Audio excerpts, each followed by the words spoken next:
దీంతో పాటు రైతులు ఇంకోటి గమనించాల్సిందంటే కన్నా ఈ మధ్య చాలా వరకు క్వాలిటీ కాన్షియస్ వస్తుంది. క్వాలిటీ కాన్షియస్ నేను ఆర్గానిక్. ఇప్పుడు చాక్లెట్స్ యాక్చువల్గా ఎలా ఉంటుందంటే కన్నా పర్టికులర్లీ మీ కాల్ క్రాప్ చాక్లెట్స్. ఆ క్రాప్ చాక్లెట్స్ పర్టికులర్లీ మీకు ఫార్మర్ ట్రేస్ చేస్తారనమాట.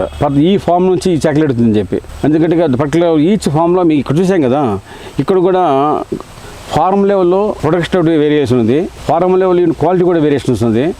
అందువల్ల పర్టికులర్ ఫామ్లో ఆ పర్టికులర్ చాక్లెట్ ఇవన్నీ మార్కెటింగ్ స్ట్రాటజీ.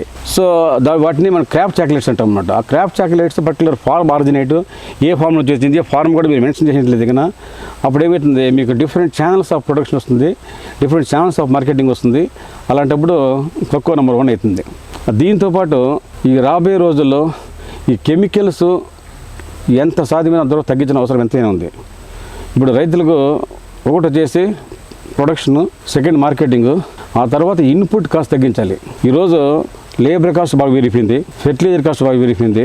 సో వర్కౌట్ కావటం లేదు. అందువల్ల ఇన్పుట్ కాస్ట్ ఎంత సాధ్యమైతే అంత సాధ్యం ఇన్పుట్ కాస్ట్ తగ్గించాలి. ఇన్పుట్ కాస్ట్ తగ్గించాలంటే కెమికల్ ఫెర్టిలైజర్స్ సాధ్యమైతే తగ్గించుకోవాలి. Only organic fertilizers. Organic fertilizer కూడా కాస్ట్లీనే. ఒక ట్రాక్టర్ లోడ్ ఫార్మాట్ బిన్నరు అరౌండ్ 5,000 రూపీస్ ఉంది. అది కూడా farmer may not able to offered.